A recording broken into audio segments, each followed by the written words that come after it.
Ladies and gentlemen, welcome to another episode of the American Nightmare Podcast. This is episode 93, recorded December 30th, 2025. Woo.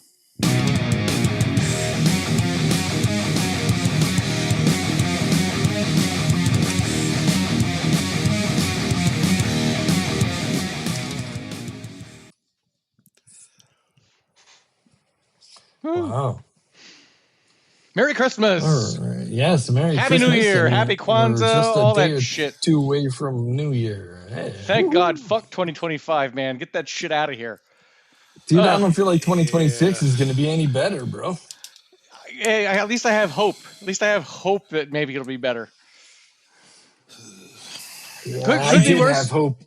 I did have hope. It's starting to dwindle, though. I'm sorry. Yeah. It was a good year for horror, I think. It was a good year for horror, though. Yeah, it was a good year for horror. Both real and fictitious. Yeah. The real horror that surrounds us and the horror that we see on film. Yes. All right. Let's not get too far off the rails here, and let's start talking horror news. Woohoo. Right. They released a trailer for Ready or Not 2, Here I Come. Looks good. Yeah, the trailer looked pretty decent. It picks up right where the first one left off. I really like that. Ready or Not 2 is upcoming film starring Samara Weaving, Catherine Newton, Sarah Michelle Gellar, Sean. Why the fuck is my screen like that? Great cast. Yes, it is. Soft wrap text. There we go. Yeah. Elijah Wood, Olivia Cheng, a whole bunch of people in this thing. It looks really good. It's going to be in theaters spring 2026. The brief summary of it says moments after surviving an all-out attack from the Ledon's family, Grace, played by Samara Weaving, discovers she's reached the next level of nightmarish game. And this time with her estranged sister Faith, played by Catherine Newton, at her side. Grace has a chance to survive, to keep her sister alive, and claim the high seat of the council that controls the world. 4 rival families are hunting her for the throne, and whoever wins rules it all. I like that we got like 3 Scream Queens like lined up for this one. Friday the 13th Part 2 is coming out on 4K. It's available to pre-order right now. It's the 45th anniversary of Friday the 13th Part 2. Nice. Yeah. Digitally remastered? Where are we at? 45th anniversary of Friday the 13th Part 2. What do you think about that, fellas? Holy shit. Yeah, 45 years. Holy shit. Indeed. Holy shit, indeed. That's great. Yeah, that means I was 5 years old when Part 2 came out. I think I watched it when I was 7. I think I was like 10. Can you hear me? Yeah, I was. All right, next. Joe Hill's short story King Sorrow. I'm sorry, it's a big book. King Sorrow may get a TV series adaptation, according to Mashable.com. I'm unfamiliar. It's a big book, and it's good that they're not. It can't be a movie because it's like a 900-page book. So gotta be a series then. Yeah. So I'm glad that they're making a series, which means they won't stomp all over the quality of the story. But here's a brief summary from. I looked up the book to see what it's about. Author Oakes is a reader, a dreamer, and a student of Rockman College, Maine, renowned for its frosty winters and exceptional library and beautiful buildings. But his idly and burgeoning romance with Gwen Underfoot, it's shattered when a local drug dealer and her partner corner him into one of the worst crimes he can imagine, stealing rare books from the college library. Trapped and desperate, Arthur turns to his closest friends for comfort and help. Together, they dream up a wild, fantastical scheme to free Arthur from this cruel trap which he finds himself. Wealthy, irresistible Colin Wren suggests using the university the unnerving cane journal bound in skin of its author to summon a dragon to do their bidding.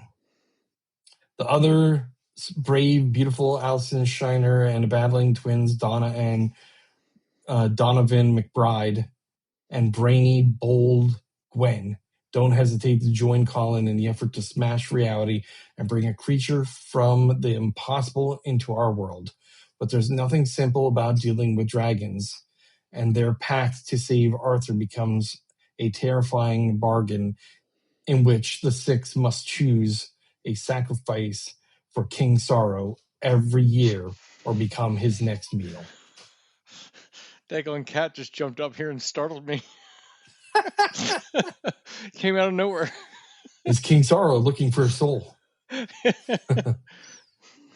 Yeah, so I've never read that book, but I heard it was really good. It got some really great reviews, and that's going to make it into a TV series. Sounds pretty Do they? cool. Is it just greenlit or like?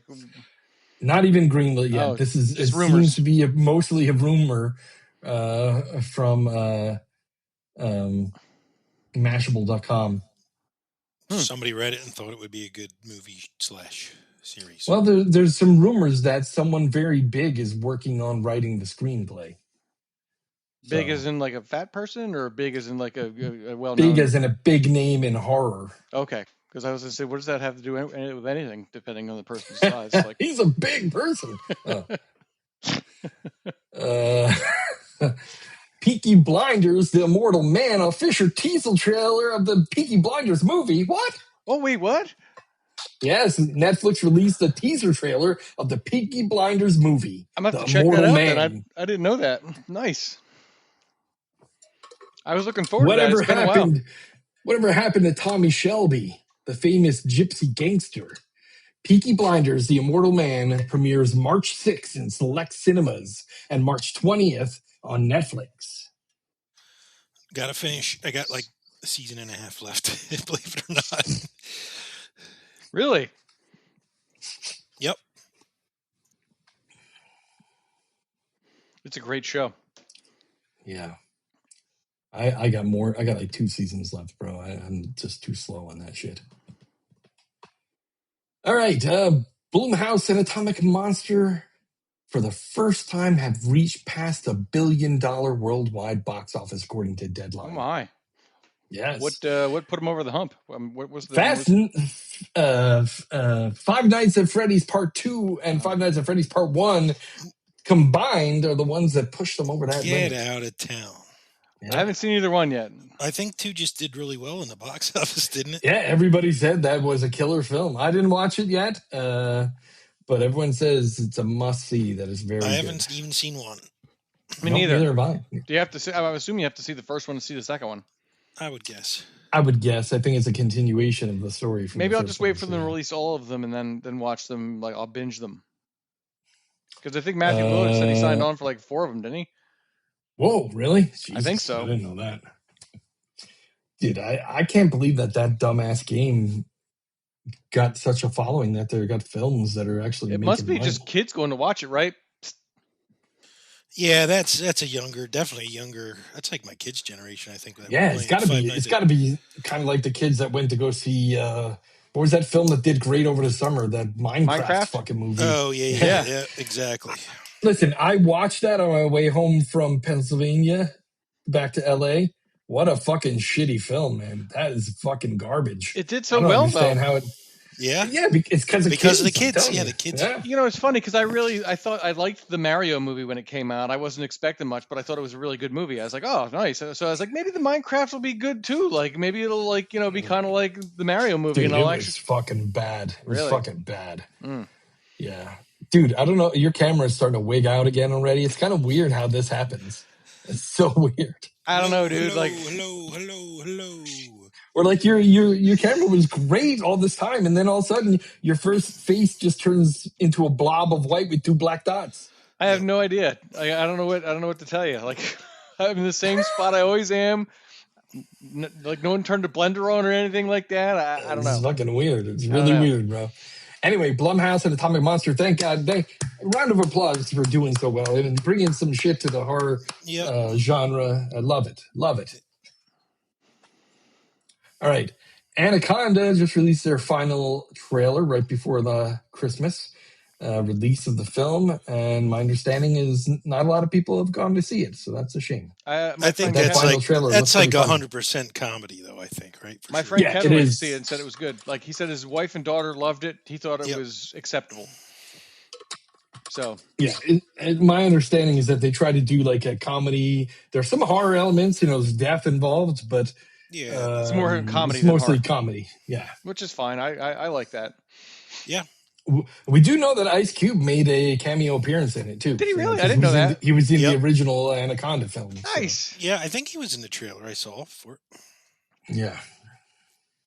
I must have forgotten that. Hollywood Reporter just says a whole bunch of stars signed on for the independent horror thriller Hannah Goes to Hell. Chrissy Frox, Adrienne Barbeau, and Oh. Aaron Abrams have all signed on. I had a poster of Adrian Barbeau once. Yeah, back in the day, man. Oh yeah. Cannonball Run, Yeah. Oh yeah. Creep Show. Yeah. Creep Show, She Swamp wasn't Thing. she wasn't really sexy in that, but Well, no, but oh yeah, Swamp Show. Thing. Yeah, Swamp Thing. She was sexy in that. Oh yeah. And the nagging wife in the Creep Show. Yeah. Yeah. She was the opposite of sexy there. Yeah. Hey, Harry. I also liked her in Back to School. She was the cheating Oh, yeah, wife. yeah, Oh, yeah, that's yeah, right. I yeah. forgot. Yeah. Yeah. She had that brief at the beginning of the movie, the cheating wife. You're impossible. Oh yeah? Well, you're easy. Yeah, that's a pretty good Rodney Dangerfield, man. All right.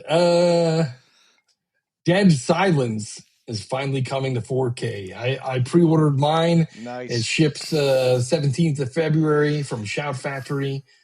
What a great film. Oh, yeah. What a great James Wan film.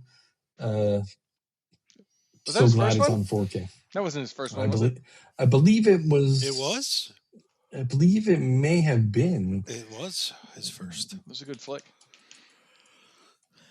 It's good that it's getting the 4K treatment. Let's see. What is James Wan's very first horror film here? Let's see. He's got a lot in there, huh? Sure does. That's what we should do for top 5 next year. Top 5 James Wan's. I don't think we've done that before. No. It would be good. There's enough. Yeah. Oh, so he didn't direct that one. He wrote it. Ah, okay. Yeah.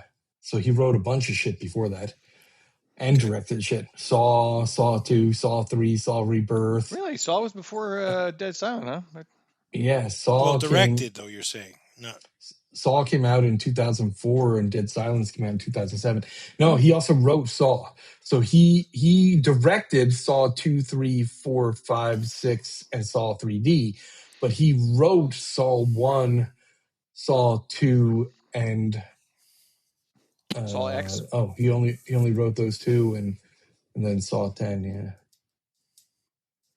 Interesting. Very interesting. Yeah, so he wrote Dead Silence but did not direct it.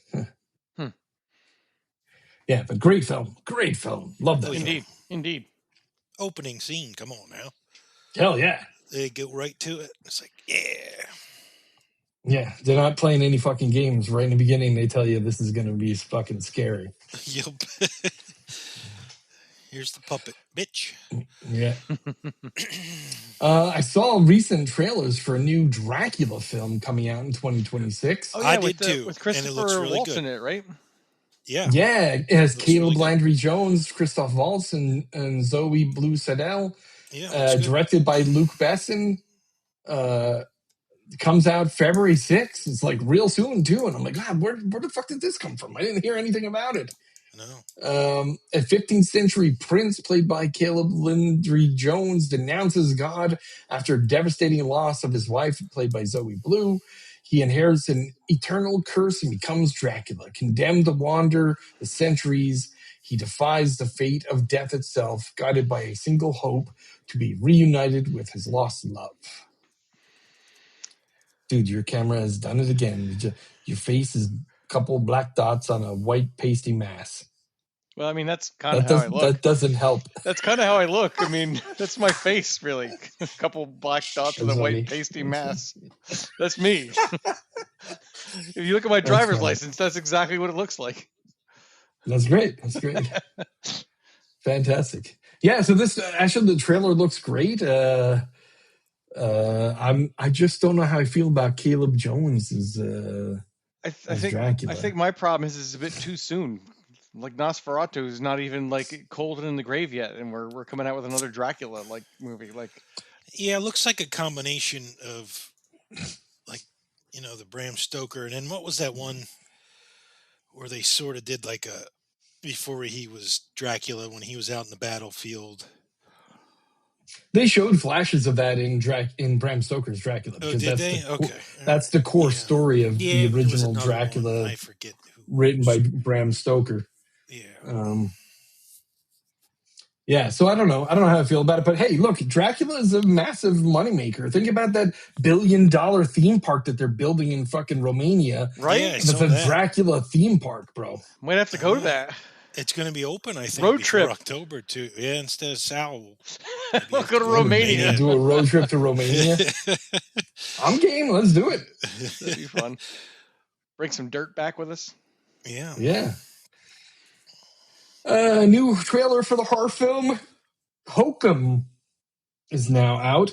It's in theaters May 1st. When a reclusive novelist, Brem, played by Adam Scott, retreats to a remote Irish inn to scatter his parents' ashes, the staff's tales of ancient winch haunting the honeymoon suite take a hold of his mind. Soon, disturbing visions and shocking disappearance draw him into a nightmarish confrontation with the darkest corners of his past. This is a Neon film release. Like Neon. Neon's got some good shit. This might be a good one. Yep. I don't know if you guys have seen Keeper yet, but no. You gotta watch it. I don't think so. Is it streaming? I think it's on digital. I think it's on digital. but it's not like on one of the on a free subscription ones. Yeah, I think it's at rental right now. Yeah, check. You gotta watch that one. All right, that's all I got for hard news. You guys got anything? I do not. I don't know if you guys have seen the trailer for that one coming out called Primate. Looks like it's about a killer chimpanzee. Yeah. Chimpanzee gone wild. Nothing like a chimpanzee ripping faces off. You know what? The problem with that premise is it's too close to reality. We've seen it in the past. I remember in the early 2000s, that lady in upstate New York had her face, her lips, by her pet, by her pet chimp. It was her pet. Yes. He became an adult chimp, and he's like, fuck you, I'm going to rip your face off. Yeah, because remember, although they're smaller than us in stature and size, their muscle mass is 2 to 3 times human muscle mass. I'm going to say 4 to 5 mine. Like, they're probably even greater than my muscle mass. Sorry, go ahead. Go ahead, go for it. Yep. I was going to say also, been watching Stranger Things. It's been slightly better than I anticipated, but I'll be glad when it's done. And also the season finale of Welcome to Derry was really good. Like dude, that was phenomenal. And they're going to do 2. I think they extended great show. 2 more seasons. 2 more seasons. Yep. It took me like a couple hours for my brain to wrap around the fact that he doesn't time travel. He is throughout all omnipresent. Time. Yeah, he exists through all of them. Time. Yep. So I was trying to like picture how that's possible. Yeah, because he knew she was somebody's daughter, right? Yeah, dude, it was crazy. Yeah. So I was likening it to like an orange. You know how when you open an orange up and there's like all the different slices that make up the whole orange, and he's like in the middle of the orange, and each slice is like a different like decade. So he's like existing in all of them simultaneously, which is like mind blowing. And then when he says, "Your son and his friends bring upon my death, or is it my birth?" He goes, and I'm like, "Fuck!" I thought it was really good. Scrambled. I thought it was really good. It was a great series. I'm looking forward to. I don't know if they've greenlit the next two. I know there's two that They have. Yeah, they have. And I also They've greenlit the next two. Yeah. nice. And my nephew pointed out to me he saw online that there's actually supposed to be an It Chapter 3 that follows up the series. Not only that, I watched an interview with Andy Muschietti, and he said this. Oh, yeah. The Kill Bill whole bloody affair made him think he wants to release It Chapter 1 and Chapter 2 back to back with some connective new stuff in the middle as one big film. Oh, man, that'd be sweet. Yeah. Nice. I don't know if you had a chance to see. Yes. I don't know if you had a chance to see Kill Bill, the whole bloody affair, but they did. No, I haven't. Kill Bill Part 1 and Part 2 with some new animated sequences in the middle. Really? How long is it, like from front to back? Like 8 hours? No, it was like 6.5. No, that's not too bad. 6.5 hours. It's a good like Saturday afternoon, especially this time of year. Yeah. I mean, and the fact that it played so well, like so many people went to see it, is the real thing that made Andy Muschietti go, "Hey, I got to talk to Warner Brothers. I want to do this." Yep. Nice. That's all I have. Just those few things. All right. Awesome. Craig, got anything? Playing any horror video games? I am. What are you playing? A game What are you playing? Ayla right now.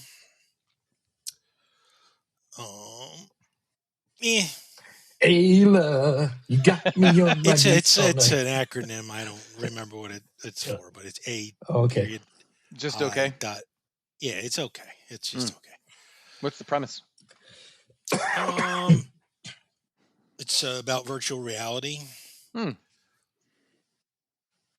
it takes you in and out of virtual reality, and Ayla talks to you, and she sort of takes over your computer, and yeah. Oh, interesting. All right, cool. You don't know what's reality and what's not. Yeah, it's kind of cool. But like I said, it's All right. The monsters. All right. It's not scary. Let's put it that way. Oh, all right. Yeah. It's more like a thriller. Yeah. Sci-fi. Yeah. Fair enough. It's supposed to be though. Like the monsters are dopey. All right. All right. Let's do 5 flicks to watch, and that's me this month. And I'm going to do Shudder. Oh, nice. So 5 flicks to Shudder. I know Christmas is over, but we're in the week after Christmas, so I'm going to point out all the great holiday flicks that they had. Because they did have a specific category for that. Yes, they had a holiday horror category, which is nice. Yep. We got Silent Night, Deadly Night, the original. I think it still holds up pretty well. Some of the dialogue is kind of corny, but it still holds up pretty well. Yep. Santa's Sleigh. Nice. Yeah. Dude, the opening scene is the best. Yeah, it's the best. It is. When I showed it to my friends, they were like, "What the hell? James Caan? Frank Drescher?" I'm like, "Yeah, right. Yeah, too bad it's only at the beginning." Yeah. My third movie is Good Boy. What a great film. It's not anything that I expected it was going to be. No, and totally. It was. The perspective takes a while to get used to, because it's from the dog's point of view. Like all the angles are like kind of uppish, and it took me a while to get my head used to that view. But really, the whole reveal of what the dog is actually witnessing was fucking sad as fuck. Dude, it actually, I did tear up a little bit at the end of that movie when I was like, oh, but you know what? Yeah, what a great film though. I think just amazing. The thing that blows my mind even more is watching the interview with the writer-director. That was his dog, and it was not a trained. Yeah, I saw dog. that. I saw that. Like there were some scenes that was tough. Yeah, because he was like growling and stuff like that. Well, and he said it took him 3 years to film the scenes because his dog is not well trained. But man, what a film! I was really impressed by it. Sure was. I agree. Krampus is my 4th film. It's classic. I it's watch an annual for me. It's an annual film for me. Great cast. And and another one that is not a horror one. It's kind of like Good Boy's not a comedy one. This one's, not a holiday one, nor is this one Arcadian, which we watched a while back ago. Is that That's the one Nicolas with Cage? Nicolas Cage Yeah. and Alien Invasion. Yeah. Decent film, worth watching. Yeah.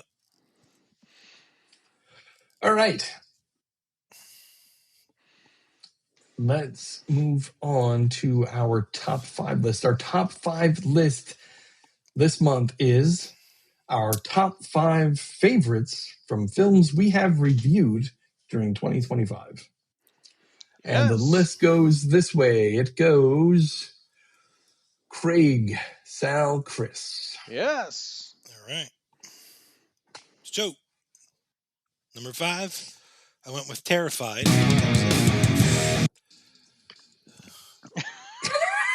What just happened?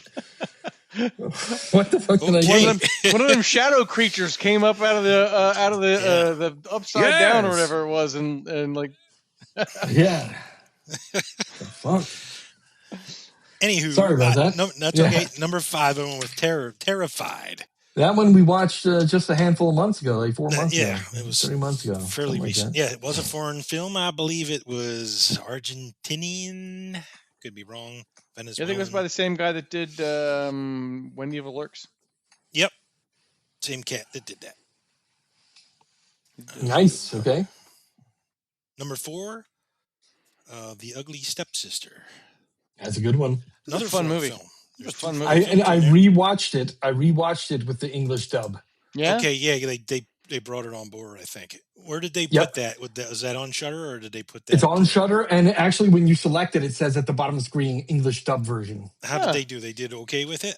Yeah, it's not bad. Yeah. I'm glad we watched the natural language version, the native language version, but Yeah. it was good to have the English version too. Yep. All right, cool. Might have to revisit that. Number 3, I went with Substance. It's a good It's flick. a good one. It's a Good good one. Flick. It's a good I have flick. a feeling we're going to have the same movie. So, number 2 might surprise you guys. I went with Sinners from my number 2. Nice. Yeah. I mean, it doesn't surprise me that it's on your list. Yep. Right. Number 2 spot. Number 1, I went with The Monkey Man. So yeah. That's a good film. It was a fucking good film. It was a good That film. that was my favorite. It was tough. It was. There I mean, some yeah. solid. I got a feeling that all 3 of us are going to have very similar lists. Yeah. Yeah. It just Yeah. maybe switched around. And a little bit, different switch, ordering Yeah. of it, but same Yeah. movies. Yeah. but yeah. All right. My top 5 is number 5, The Ugly Stepsister. Like I said, I watched it a second time, English dub version. The movie is so fucking gross, but man, is it good. Yeah. Dude, the sound effects for that were really Oh good. man. When he's like breaking her teeth and shit. Oh man. Oh, the nose. Yeah. Yeah. While he's high on coke. Yeah. My number 4 is Get Away. Okay. Oh yeah, that was a good one. With It was what's funny. his name from? Yeah, it was Nick Frost. It was very Nick funny. Frost. Yeah. Very funny and unexpected. Yeah, it seemed kinda took slow twists at and turns first. that I did not That expect. was my number 6, so it almost made my top 5. Nice. My number 3, The Monkey. Okay. I just watched that one again recently too because it's such a great film. It's It is fun. full of gore and lots of fun. I think my favorite part is where that girl goes to dive into the pool and just explodes, and he's standing there and just like you see the intestines flying and the blood, like almost like a mist, like a fine mist of blood. My still the best part I think is the very ending when the monkey does a and kills everybody in the town, and as they're driving out, like people are dying everywhere. Yeah. But my favorite part is the cheerleaders hanging out of the bus, Yeah. and the tractor trailer goes and it just decapitates every one of them as it goes by. Entire. Yeah. That was awesome. Just full of like great Oh yeah. murder scenes. You know, I know that it was based off of a short story, but you really could do a sequel to that because Oh, certainly. someone else could find that, get that monkey, and Oh yeah. more Certainly. mayhem could ensue. Winds up in another town. Yep. My number 2, The Substance. Nice. That film was just Yeah. that was the first film we reviewed this year in 2025, Yeah, and it was. man, it was love that film. I think that may have been my number one movie of 2024. Probably. Probably because it was one of those films that was just like, Yeah. damn. And my number one, which I'm sure you guys were expecting, is Sinners. I saw it 50 fucking times. Yep. I've taken other people to see it. I've bragged it and showed it to other people. I bought it on Blu-ray in 4K, and I watched it in IMAX 4 times. So You got a tattoo of smoke on one shoulder and a tattoo of yeah, stack, and on the other shoulder. Yeah. And across my back is a crucified Remick. Yeah, there you go. Nice. Yeah, I mean, it was a good flick. Nice. And, all right, that's it. That's my 5. All right. I mean, there's going to be some similar ones on here, obviously, because we only reviewed 12 movies for last year. So my number 5 is Hunter x Hunter. That was the one with Devon Sawa with the the last scene of that movie, just like that chick went psycho and crazy shit. It was great. My number 4 is The Monkey. Craig, your echo is off the charts again. We just talked about The Monkey. My number 3, The Ugly Stepsister. Again, good film. Really gross. Yeah. My number 2, The Substance. And my number 1, Sinners. I gave Substance a lot of love last year, so I Sinners was a 2025 movie, and we reviewed it this year, and it was, I mean, such a great movie. Wow, so your last 3 were just like mine, huh? Yeah. Wow. That's funny shit. Yeah. Fuck. Yeah. Just such a great. It was, I'm just in preparation for next month. It's even though we're selecting a top 10, it's still going to be difficult. There was a lot of good movies. 2025. Yeah, there were so many great movies in 2025. And not just movies, but also series. There was some really because we exceptional series that came out, and Netflix movies. There was 2025 was a great year for horror. Yep. Yeah, and I got a feeling I'm looking at sequels and shit that's coming out this year. I got a feeling 2026 is going to be another year for horror. Yeah, because the Scream one comes out in February. Yeah, and that's awesome. Very good. All right, let us move on to our movie review. The movie this month is Craig picked it. The Sacrifice Game. Craig picked it. You. Yeah,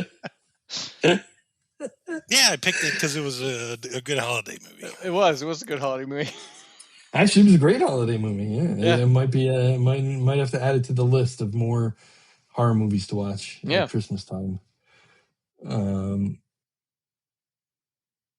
Let's go over real briefly what this movie is, some information about it. So, The Sacrifice Game, quick synopsis. The Black Veil School for Girls in 1971.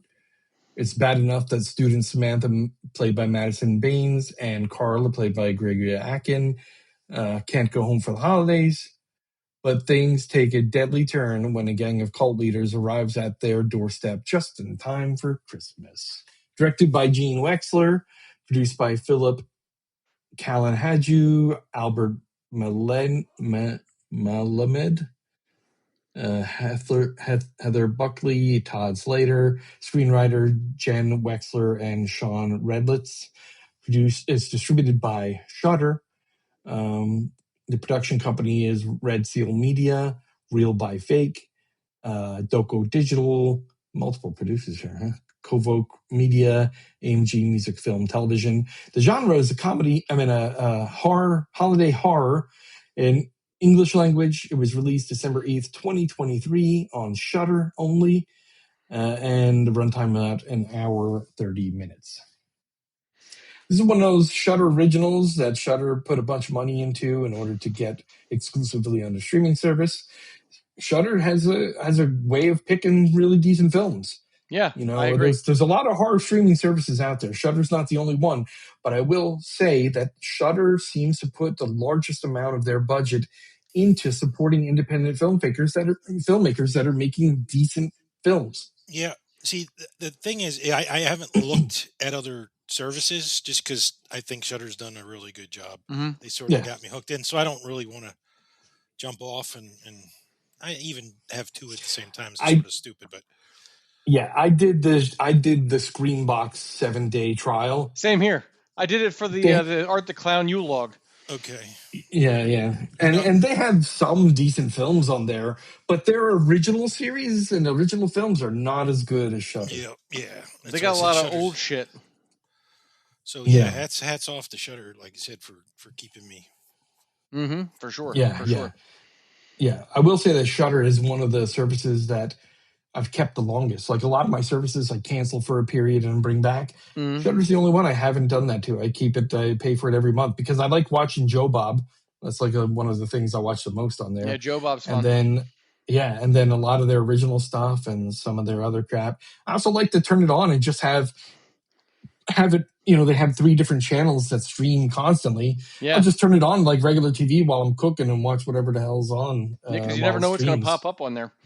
And sometimes you'll be watching, like, the next film is, and it's like, oh, fuck, I love that film. Yeah. Like films like The Ugly Stepsister, that was on everybody's list. Yeah. That was exclusive, right? Mm-hmm. Yeah, mm-hmm. And that's one that, it wasn't called a Shudder original, I mean, but it wasn't Shudder did. I think it was in the theater for a little bit. Shudder did pay a lot of money to have exclusivity of that. Yep. And I'm hearing it's up for a fucking Oscar. What? For real? Yeah. Yes. Probably for sound. Yes. Right? I don't know design, for which maybe? one. I think it was for special effects. Okay. Well, I mean, there was some good sound effects for sure. But the thing is, an independent film like that, that's impressive.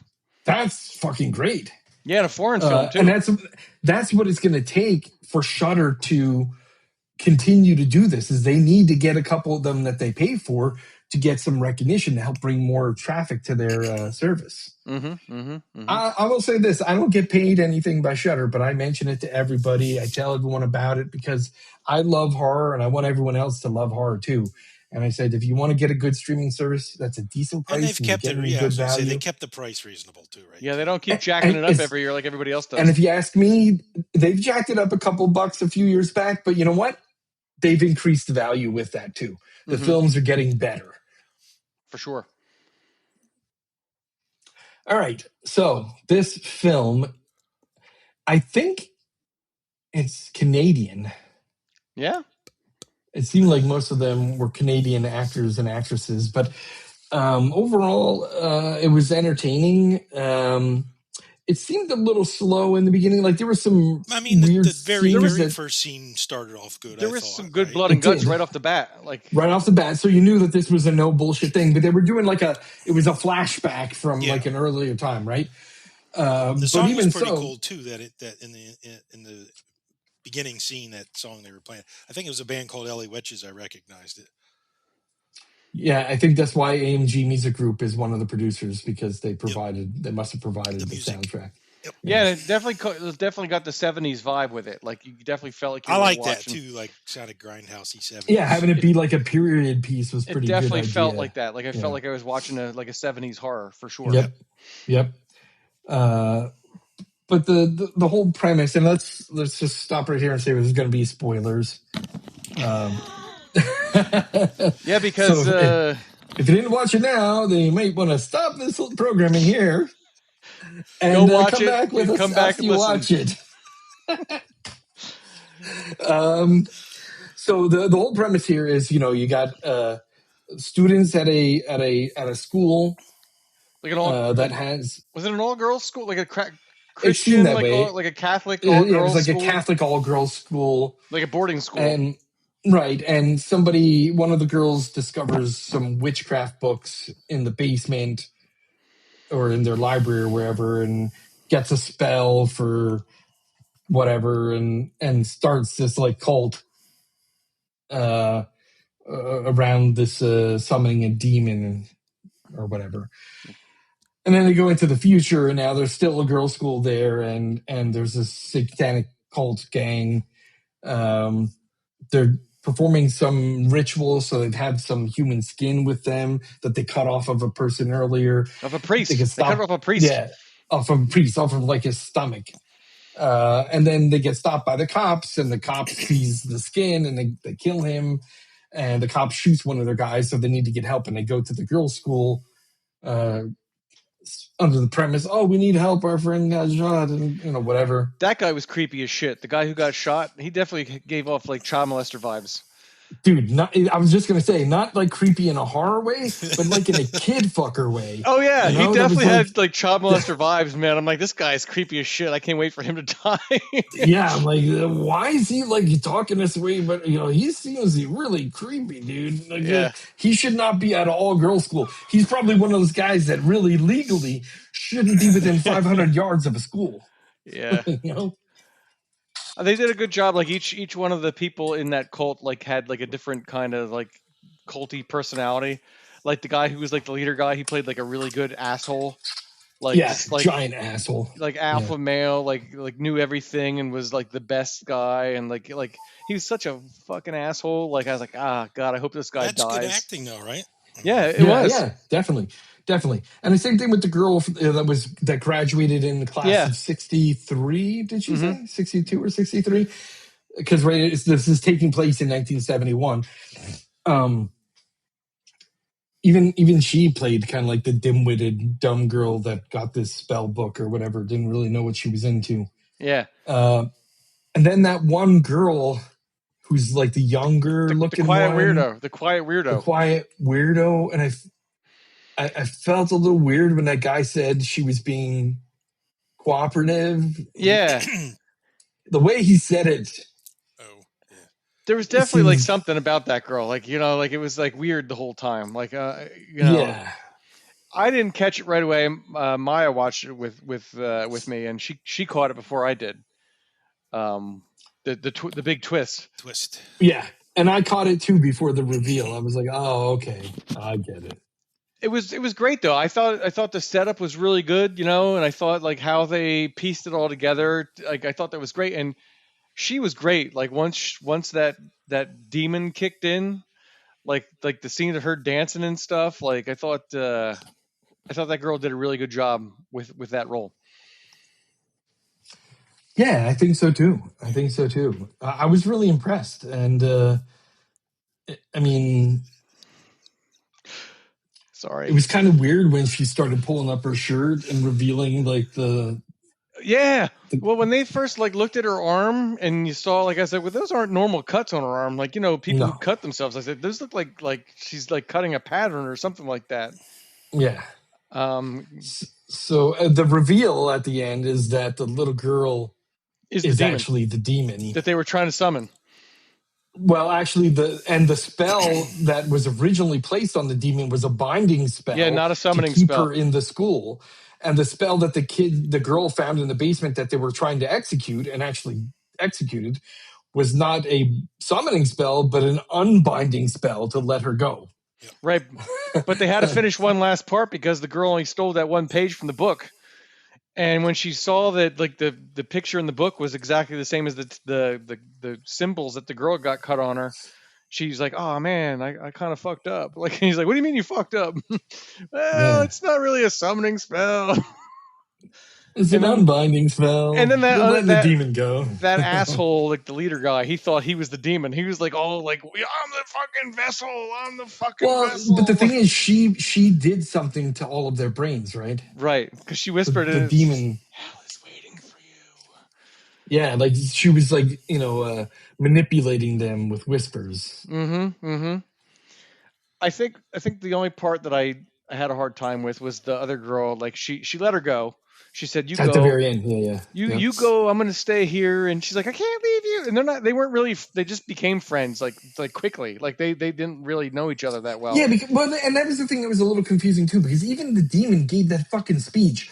I've seen 1,000 girls like you. You're not my friend. And because they reveal like through all the yearbooks, this girl is the same age, which was kind of cool when they started doing that. I was like, "Oh shit, yeah. She's been around a while." Yeah. But then that girl like went and she went to the guard booth and found the dead security guard there, and then decided to go back to the school. I'm like, I don't know, that girl doesn't come across like that to me. And I'm like, well, why would you go back? So that was like the only part of the movie. Like I was like, They kind of made it kind of corny there at the end. It's almost like a Stephen King story. The ending sucks. Yeah. Up until like the last like 10 minutes, I was vibing well with that movie, and then I was like, they kind of like fumbled the ending, I think. Yeah, I think so too. I felt the same thing. Like I said, the demon gave this speech about how she didn't even like the girl, and then all of a sudden they're best friends. And I'm like, what? They like walk down the street skipping and holding hands like the end of the movie. I'm like, wait, what? What the fuck? what kind of ending is that? Yeah, something didn't make sense. But that was my only complaint about the whole film. You know? I thought the visual effects were great. Like I actually winced when they cut the skin off that priest. Like that was a pretty good, like, you know. Yeah. Although I'm trying to think, the sound design, you know, it was okay. It was average. Yeah. But with all that in mind, let's go ahead and give it a rating. So we'll start off with visuals. I gave it a 3. I thought the practical effects were pretty good. Nothing blew me away, you know.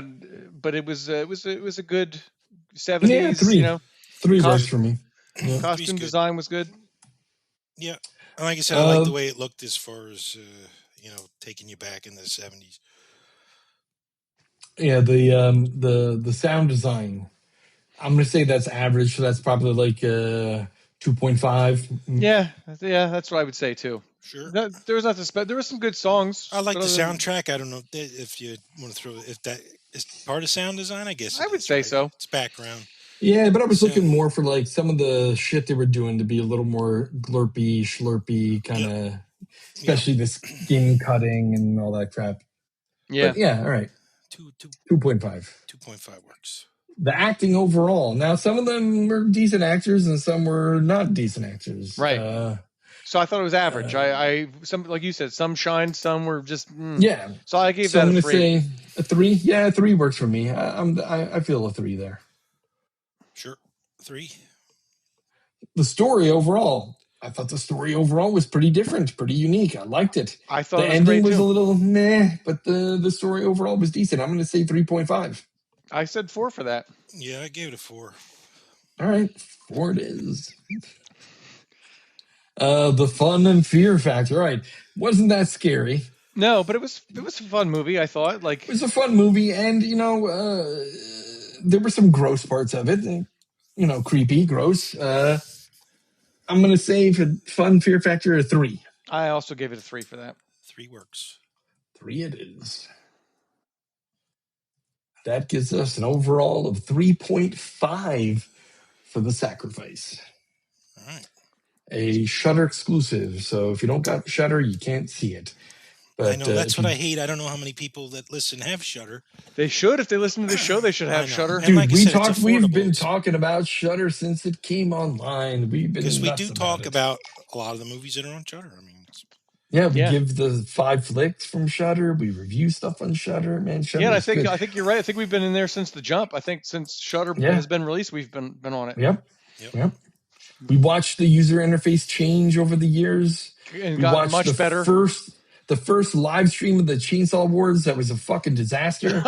Yeah, it was. I'm like, there's nothing showing, Mitch. It's just like a and then they changed format, and which stinks to high hell. They haven't gone back to the old format. Like I really hope they would, because I thought they went to the had new enough format people in the theater. during Remember COVID? the first one, they had all those people in the theater. I was like, wow. Yeah, it was awesome. It was more like a live thing. That would be awesome. The red carpet. I know they could probably do it again.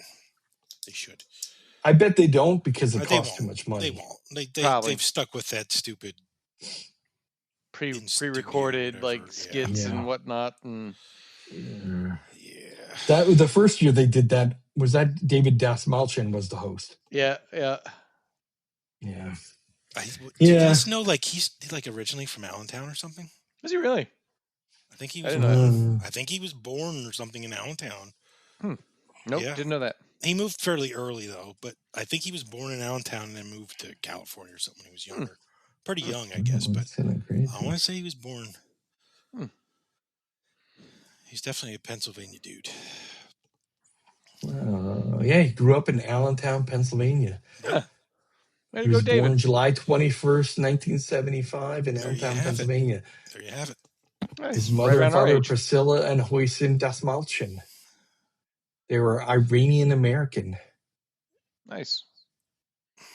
Wow. He does some good stuff. Oh. Wow. Yeah. All right.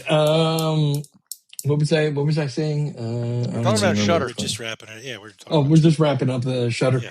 Also, like, let me just do my normal outro wrap here. Thank you, everyone, for listening to the American Nightmare podcast. This is, episode 93. We do this just for the fun of it. I know I'm late with all my editing. In fact, I didn't even release the last fucking recording. So this weekend, I'll release that one and probably try to get this one done in one sitting. It's because I am lazy, unmotivated, and I make excuses for all the busy shit I do. This is what happens to me because I've got ADHD and a little bit of autism, and that's when I have something on the schedule ahead of me, I hyperfixate on it and I can't do anything else. Yeah. Even though that thing I have to do is days away, I'm like, and I can't. So what happens? I've been working weekends. The last 4 weekends I had to work. Yuck. And the weekend before Christmas, I worked 9 hours on Saturday. And what happens is when I'm scheduled to do this shit at work, I just hyper focus on it and I can't get anything else done until that's completed on Saturday. So anyway, leave us an email at feedback@the-american-nightmare.com, or you can give us a phone call at 1-562-247-5855. Leave us a voicemail. Tell us how much you love listening to our voices. And give us some top 5 recommendations or film recommendations. That would be awesome. Sure would. All right. Until next month. Happy New Year. Yeah. Happy New Year.